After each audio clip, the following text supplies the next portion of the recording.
Hey, everybody, and welcome to the DLF Trade Show. Russ Fisher at Dynasty Outhouse, Addison Hayes at AmazeHayes _ here to use the awesomely amazing tools on dynastyleaguefootball.com, the Trade Analyzer, and the Trade Finder to help you trade. Trade Show, Trade Finder, Trade Analyzer, make trades. It's a circle. It makes sense. Yeah, Round and round and up and down. It's a carousel. Gilmore, I forgot. You don't watch like anything ever, and you don't get any references. Especially Adam Sandler movies. I'm sorry. Hopefully someone out there was just like, Kevin Nealon, Happy Gilmore, I love that stuff. Woo!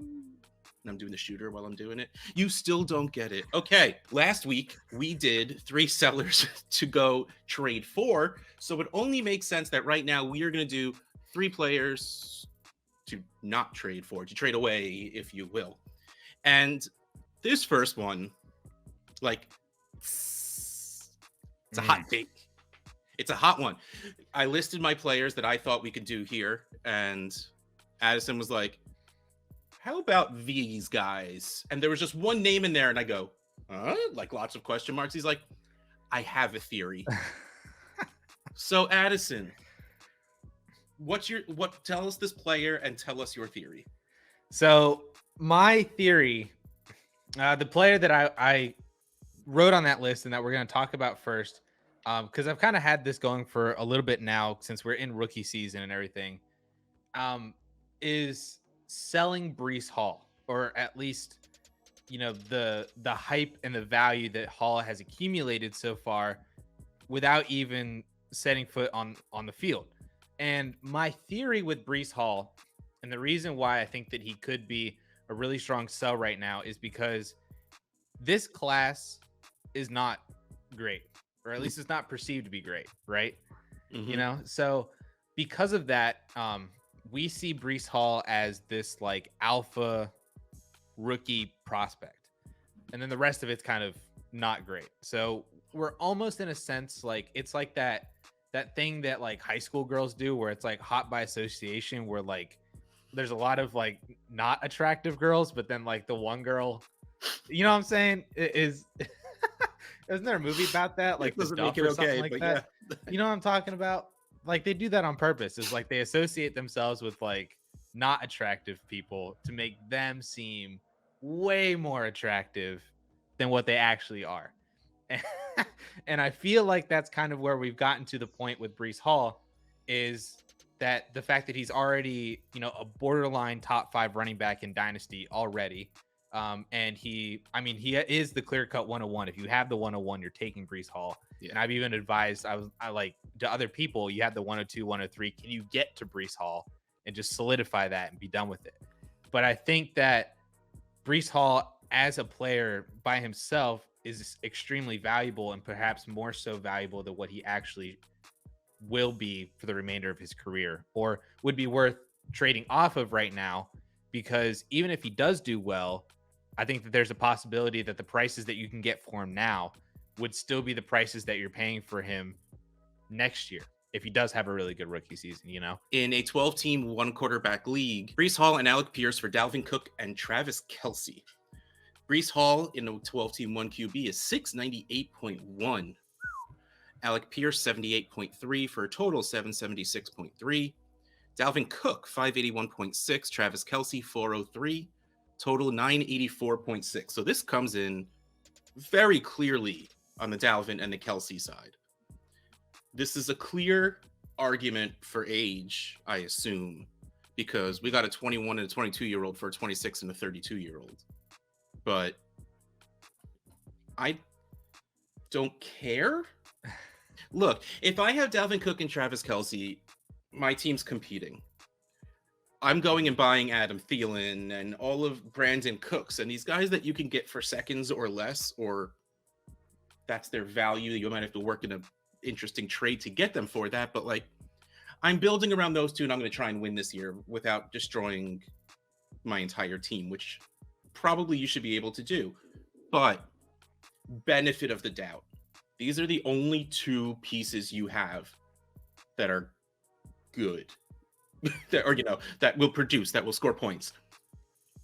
Do you go down? Do you get a running back? Do you get Breece Hall? The only thing I could think is you're doing this to then flip Breece Hall. But do you think you can get more than Cook and Kelsey for Breece Hall? And then clearly you're building around wide receiver 1 Alec Pierce for the rest of the way. Yeah, I totally, you can't spin this in any positive way, I think, for the Breece Hall side, because it's too much. Like, I get like Dalvin Cook over Breece Hall. You want Breece Hall, right? Because he's 5 years younger, has way less of an injury track. And again, that's where the value is. So you would 100% take Breece Hall over Dalvin Cook. But then the difference is not Travis Kelce and I guess Alec Pierce. Like that's what I mean. Whereas like you can take Breece Hall and you can tier down to him at the running back position, maintain, or even in this case, like, would you be surprised if Dalvin Cook outscored Breece Hall over the next 2 years? Nope. So then you get Travis Kelce, who's going to be the tight end 1, or maybe the tight end 2, for again the next 2 years. All the production is on that side, and I get the age and whatnot, and that their value is going to go down forever. But you should be able to get way more than this, than just Breece Hall and Alec Pierce for Dalvin Cook and Travis Kelce. All right, the next trade, 12-team Superflex, Breece Hall and Matt Ryan for Trey Lance and Chris Godwin. Wow. Breece Hall, 533.8, Matt Ryan, 155.3, total of 689.1. Trey Lance, 560.2, Chris Godwin, 356.8, total of 917. So this is a little further away than the last one. Okay, so there's a lot that goes into this. Trey Lance, it's like I'm bored of talking about it by now, but there's so many questions that go into Trey Lance. Garoppolo still on the team. Is he as good as we like to think he is? Blah, blah, blah, blah, blah. But he still has a value. Mm-hmm. Chris Godwin, I just wish he didn't get hurt so late. But it's absolutely needs to get baked in. He's a 26-year-old wide receiver who is going to miss 6-ish weeks. Like, there was an article that came out recently that said like mid-October he'll be back. Right. Like that's like if he's like on early. Yeah. Like that's the best case scenario. And like I always assumed like 6-ish games, and I think that's around where that puts that. But while it shouldn't go heavy into dynasty value, especially when we're talking about a 26-year-old versus a rookie, and we've become very, what have you done for me, or what have you done for me lately, or what are you going to do for me tomorrow? And Chris Godwin doesn't really fit any of those because he got hurt and will be hurt. So it's a little rough. If Trey Lance was in this class, is Lance your Superflex 101? Yeah.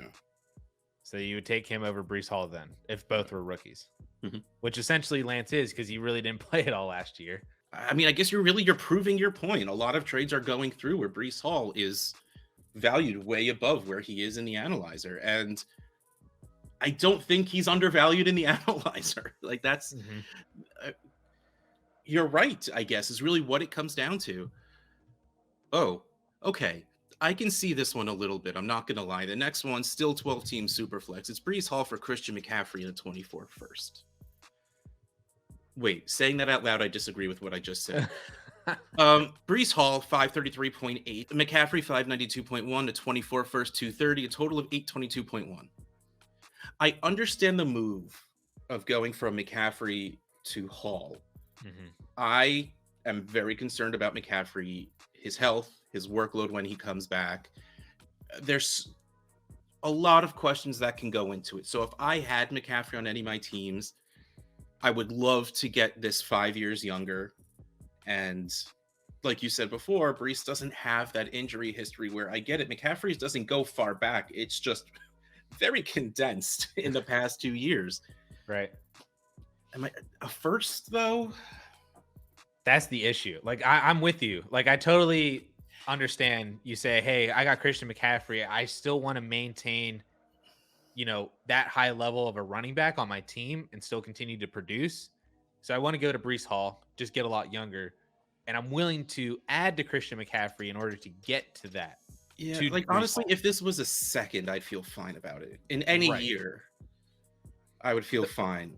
The problem is that it's a first. The problem is that it's a first. Even 2024, like obviously, Oh yeah, McCaffrey in 2023, everybody votes for McCaffrey because it's 2023 first. yes. But even though it's 2024 and it's 2 years down the road, you know, that's not where the value lies. So yeah, I honestly go see what you can get for Hall.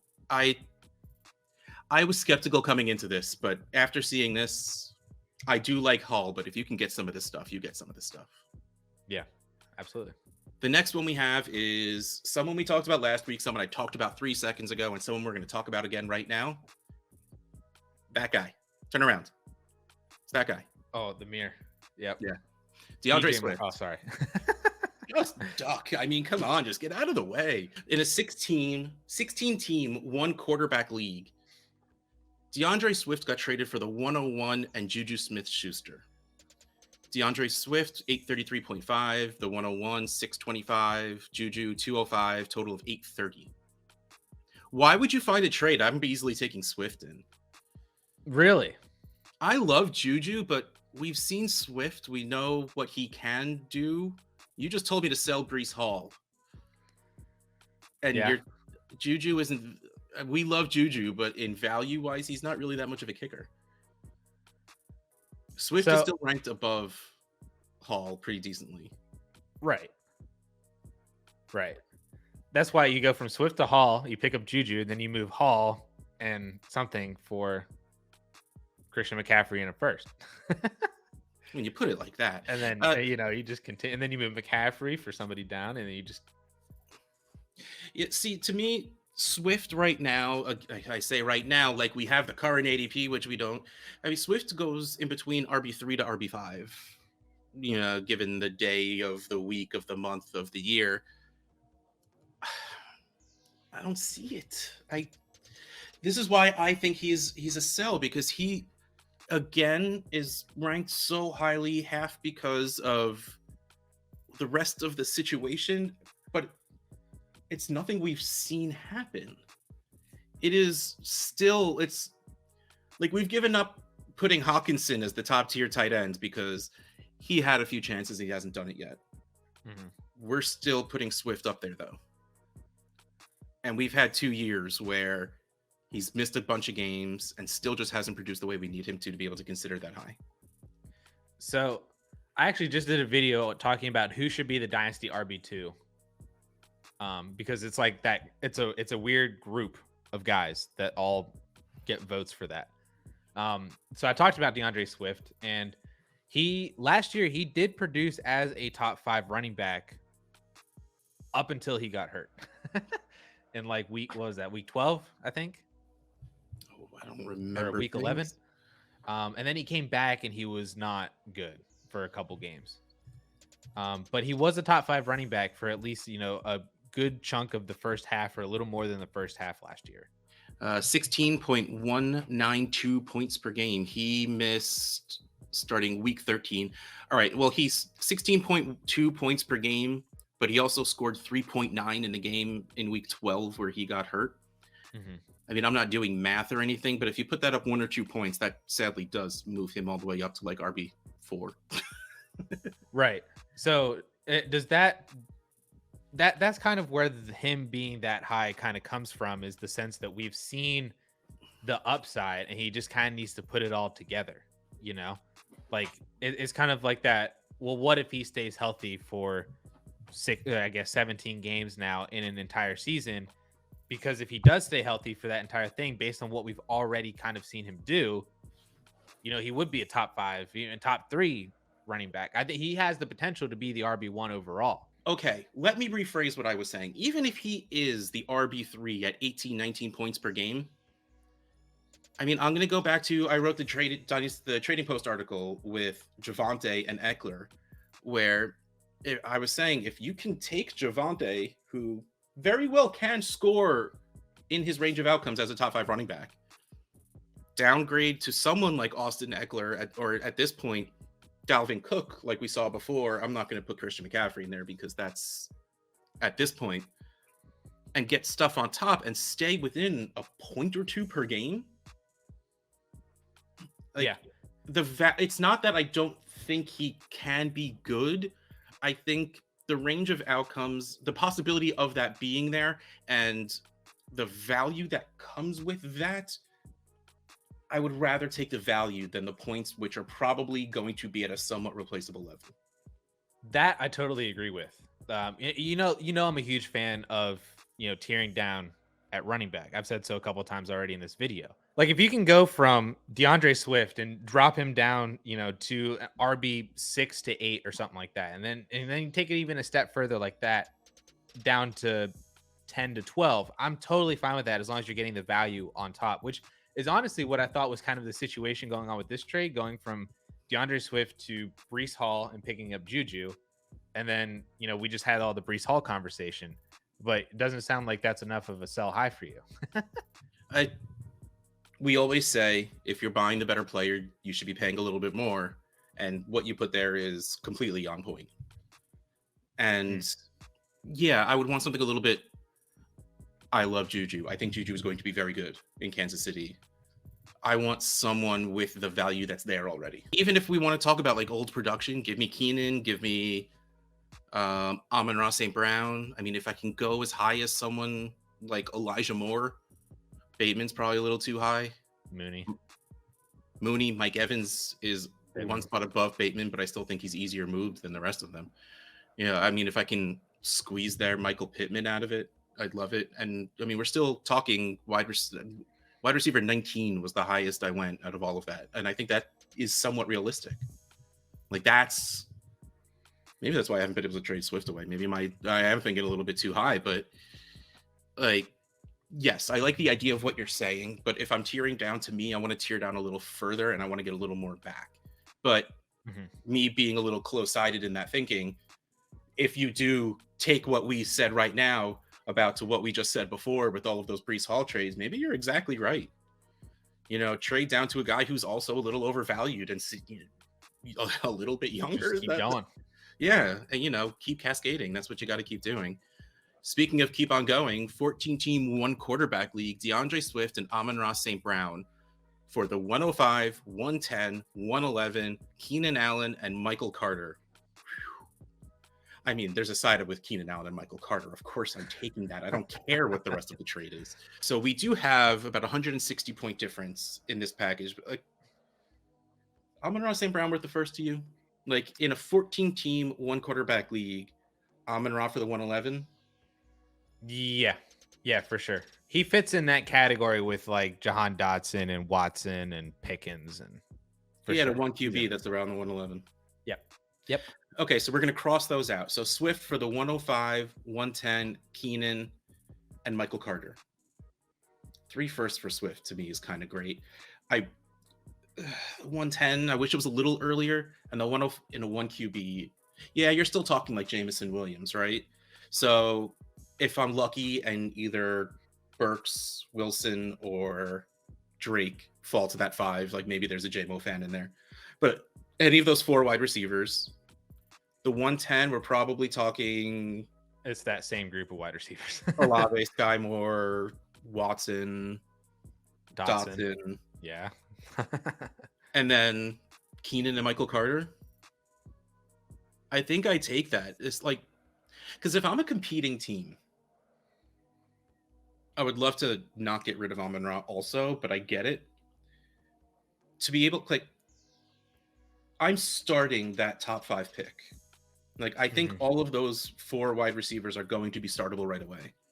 The 110, you're getting a nice stash, if not someone that very well could be a starter as well. You're getting Keenan Allen, who's going to be an insanely solid wide receiver too. And then Michael Carter can either A, be a change of pace back, or B, handcuff, which could be a nice bye week fill-in. Or if you're lucky, no. That was so mean. You're never lucky when someone gets hurt. If Breece Hall happens to get hurt, you now have a starting running back who can fill in a flex spot. And if you felt like just flipping all of those, I think you can do really well comparatively also. So especially if you're one of those people that don't think Amon-Ra is worth at least around the 110, 111, I love this trade. Would I trade all of that to go get Swift and St. Brown? I don't think so. I would honestly trade the 111 for St. Brown and just be happy about it. And just not even go for Swift. No. 14 Yeah. team league, you're going to be really happy to have Amon-Ra on your team. He's going to be a very solid producer, and you're going to need a little bit of depth. So having that, what I think will end up being a mid-low RB wide receiver 2, I think is just awesome. Yeah. Yeah. In the 14 team league, you always want to go for a little bit more depth because, like you said, you know, in normal 12 team leagues, you know, you might not need to be starting the 105. You might not need to start Treylon Burks or Jameson Williams like right off the rip, right? Yeah. But in 14 team, you probably do, especially if you're starting 9, 10, 11 players in a 14 team. Like, holy crap. So I absolutely do love trading off of DeAndre Swift. You get 3 first-round picks. Move Amon-Ra St. Brown for Keenan Allen and Michael Carter, and you're good that way. The only thing that That's an even more fun way to think about it. I like that. Yeah. Mm-hmm. Yeah. The only thing that I kind of wanted to just showcase was you and I both agreed that we don't really like trading the stud players for like just picks, you know? Yeah. And especially whenever you start playing that game of if this was done last year and people were like, you traded DeAndre Swift for 3 2022 firsts, you know, how many people would have taken the 3 2022 firsts just because it's 3 firsts, right? Yeah. But then it ends up being 105, 110, 111. And now you're kind of sitting there, especially in this class where, you know, that's not as fun. So that's something that I just wanted to showcase is that when you say 3 firsts, that sounds great because in our minds, we're like, oh, bet like the 103, the 106 and the 108. No. But like, we don't really put into perspective or even think about that it could be mid and too late, you know, like this with 5, 10, 11. We've talked about enough running backs, so we're going to move on to a wide receiver. And I like CeeDee Lamb. I really do. Like, I want him to be the wide receiver 3. I really do. If he doesn't do really well this year, I think he's going to take a tumble. If me personally, I don't care that he's 29. I'm putting Cooper Kupp above Lamb. I'll put AJ Brown above Lamb. I don't care that he just changed teams. Jalen Waddle, maybe. I don't care that Tyreek's there. Some of these players have been in the league for a shorter period of time, but we've seen more out of them. We've seen consistency out of them. And yeah, CeeDee Lamb had to deal with Amari, where Amari is no slouch, even though he was never what we wanted him to be. But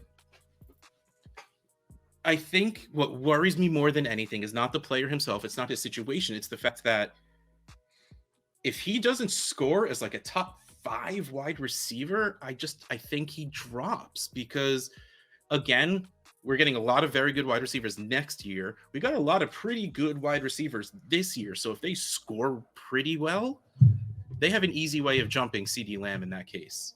So, like, to me, purely based on value, I don't really see a way CeeDee Lamb keeps close to wide receiver 3 unless he scores as a top 3 wide receiver. We went through this phase. Remember back at like the end of the year where people realized that CeeDee Lamb didn't produce as well as we thought he would. and then everybody was like, you need to, yeah. Everybody was like, you need to sell Lamb now. This was like end of December, beginning of January. So then I remember CeeDee Lamb dropped. He dropped down to like wide receiver 7 or 8. And now he's right back up to wide receiver 3 because I feel like we're in the same situation at wide receiver that we are in running back, where like a lot of the top receivers that we trusted got traded. Devontae Adams and Tyreek Hill got traded, different situations. And then you have some older veteran guys like Cooper Kupp, who just lit the world on fire. Deebo Samuel kind of came out of nowhere and had like a breakout 3rd season, still at 26 years old. And then you have the other guys who were kind of affected by trades, you know, like Jalen Waddle, who had an amazing rookie season, but then now gets Tyreek, or AJ Brown gets traded. And then you have T Higgins, who gets Jamar Chase. And it's a really weird wide receiver atmosphere right now too, because it is kind of like what you said. It's just like, who's your favorite guy? after Jefferson and Chase. And it's just, yeah, I mean, it's a different answer when you ask 10 different people. And to me, they all just seem like the same wide receiver. So if you can drop from CeeDee Lamb down to Jalen Waddle, I don't know if you're losing anything. You might be gaining. I have no idea. But if you're gaining assets to make that move, I'm all for it. 10-team Superflex. CeeDee Lamb, Mark Andrews, and Josh Palmer for Cooper Kupp and Austin Eckler. Oof. Okay. CeeDee Lamb, 701. Mark Andrews, 446.1. Josh Palmer, 13.2.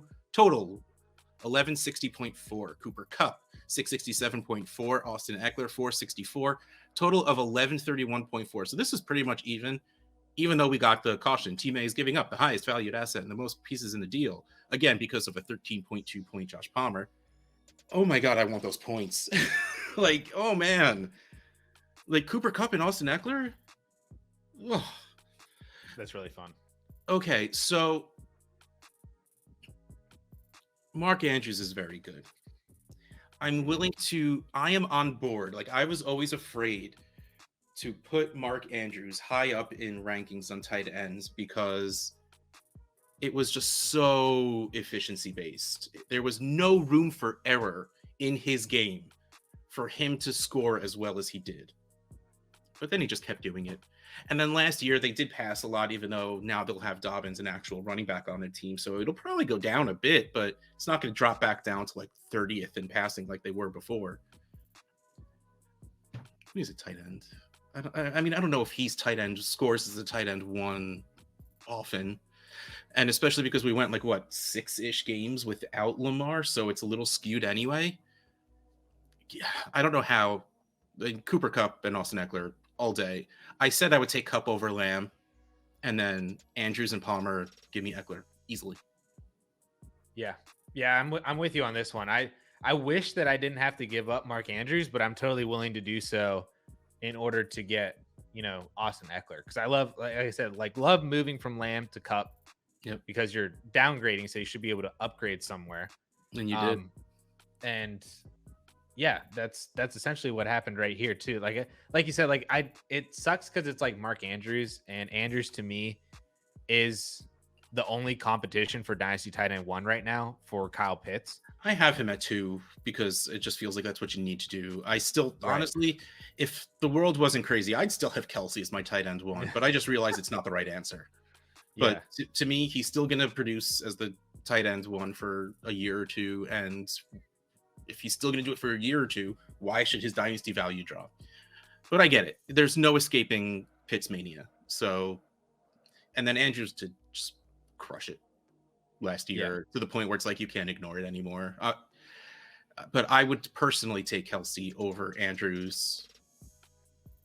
I would downgrade from Andrews to Kelsey and be happy about getting something on top. Like, that's pretty much like the motif, the theme, the je ne sais quoi of this episode. It's like, just be cool to downgrade and get some stuff on top because you're going to get good production for the same amount of time, but you're just losing the name value. Amen. Yeah. All right, the next trade, 12-team, 1 quarterback. A lot of 1 quarterback trades this week. CeeDee Lamb in the 212 for Travis Etienne, a 23 first, and Marquise Brown. I lost the last name because I went to that other side so easily. CeeDee Lamb, 829.2, the 212. Why bother? 73.7. Travis Etienne, 445.8. Like, you'd probably just do this for Etienne straight up, right? Etienne to the moon, right? Yeah, no. A 23 first, 384.2, and Hollywood, 322.2. That was just a lot of 2s for 1152.2. So we're talking 250 points in general on top. Would you trade away Lamb for Hollywood in the first? That's what I was looking at this and I was like, would I do this trade for any 2 of those 3? I don't think so. I don't think I would do Hollywood in a first. I would do ETN in a first, and I would do ETN in Hollywood. But I don't know what's blocking me from Hollywood in a first. I mean, the analyzer has it as a good 200-point difference. Hollywood in the first. No, it doesn't. 130-point difference. Math is hard, everybody. That's why we have Excel and calculators. I don't want to do it in my head. But that's not what we're talking about. We're talking about these 3 for that one, the 212. Come on. this again is everything we've said before. If you have these players, even if you believe they can produce, it's worthwhile to see what you can get for them, because how shocked would you be if Hollywood Brown was within 1 to 2 points per game of CeeDee Lamb? No, I wouldn't be at all. I would not be surprised if Hollywood scored 1 to 2 more points than CeeDee Lamb. Right. I'm also really just onto onto Hollywood right now. I'm like, too. all the way. Let's go. Yeah. So yes, I want to make sure it is understood that because we're saying to trade these people away, it doesn't mean we don't like them. It doesn't mean we don't think they'll do well. It doesn't mean we don't think they're good. Value is the name of the game, especially in the non-point scoring season, because we're not scoring points yet. So, like we just said, Hollywood Brown is 2 years older than CeeDee Lamb. It's nothing. Travis Etienne, all right. Addison has his range of outcomes, maybe a little higher than I do, but running back, good running back. 10 to 15-ish. You're still thrilled with that. And you get a 23 first in a 12-team league. Mm-hmm. There's another trade too, just from a couple weeks ago that was like almost identical. It was Lamb and Marlon Mack for Deontay Johnson, Nick Chubb, and a 23 first. Yeah. It was like basically a carbon copy of this, just with different players at each position. But it's like these trades are being done for CeeDee Lamb, and I would absolutely love doing them and just getting good value packages for CeeDee Lamb. Okay, so in Russ's inbox, I have this trade actually in my inbox right now. Oh, real quick, before we get into that, last week, we should go over what happened last week. Go for it. I offered a trade that got rejected. Addison did his best. It was a very valued effort, but it got rejected. So here's the trade that did go through, because we did get a trade that was insanely similar. The trade that ended up going through: Jalen Hurts, Leonard Fournette, Keenan Allen, this is a big one, Jarvis Landry, and Albert Okwuegbunam. I don't know if I've ever really done a trade that got me 5 players before. For Jameis Winston, Isaiah Spiller, Kyle Pitts, and we can't forget that 24 fourth. Oh. So that's what the deal ended up being. We talked about this on the Trade Addicts pod last night, which, if I cross my fingers, I'm not lazy, will be out before this. So make sure you listen to both. Both Rocky and Pat Fitzmaurice chose Kyle Pitts' side. But Jalen Hurts, Leonard Fournette, Keenan Allen, Jarvis Landry, and a dart throw of Albert O, because I'm not there yet, but I also have Travis Kelce on my team. How many fingers am I holding up right now? 5. How many players do you think we have to start? 9. Oh, okay, 10. Nice. I may have just gotten half a lineup that is going to score points this season. Yes, if I don't win the championship, it probably wasn't worth it. But I love those players. I am fine with them past this season. I know Jalen Hurts is a little scary but even if he's not the Eagles quarterback next season, I think he's someone's quarterback, and he's a mobile quarterback, who will score a lot of fantasy points. So I'm very happy with the way that trade worked out. I think the only thing that would hold people back is how you feel about Jameis Winston. He's okay. Yeah, because if you didn't have Jameis in it and it was essentially just Kyle Pitts and Isaiah Spiller for that whole package, I think people would feel better about it. But I don't view Jameis Winston as all that significant of an asset that you included in there. So he was the part that we didn't have in the trade. And this isn't a kind of trade I let fall through for Jameis Winston. Right. Is what it comes down to. All right, so I just wanted to give everyone an update, just to show that, this wasn't for the sake of talking. This actually happened. And also, speaking of a trade that is in my inbox right now, and depending on how this goes, I will hit the accept button while we're recording. In Trade Addicts 3, which again, 12 team, super flex, PPR, tight end premium, 1.75 points per tight end reception, and 0.05 points for return yardage. Saquon Barkley for Elijah Mitchell, a 24 first and 24 second. My 24 first and 24 second. I just want to put it out there. Now, I love asking you about this because you're a bigger Elijah Mitchell guy than I am. Yes. So, riddle me this. Saquon or Elijah Mitchell, 24 first and second? I went back and forth on this a lot before the show because I saw both sides of it. Where like you and I talked up Saquon Barkley a lot last week as a player to buy in Dynasty right now because his value is really depressed for the upside and the ceiling that he can give you as like a superstar running back in the league. I also, though, really like Elijah Mitchell, and I think that he is like the for sure starting running back for the San Francisco 49ers. A lot of other people don't, but I for sure do after what he did last year and what Kyle Shanahan showed me last year. And then you add the 24 first and second. To me, the way I rationalized this was if both Saquon Barkley and Elijah Mitchell fail in 2022, like they both bust out, right? Which one of these guys is falling the hardest? I think Mitchell does. Yeah. Because lack of draft capital, he had 3/4 of a very good year, and that was it. Yeah. I'm with you. Elijah Mitchell, to me, would be the person to fall the most, even, with the contents of each of their current values right now. I think the community would be done on Elijah Mitchell.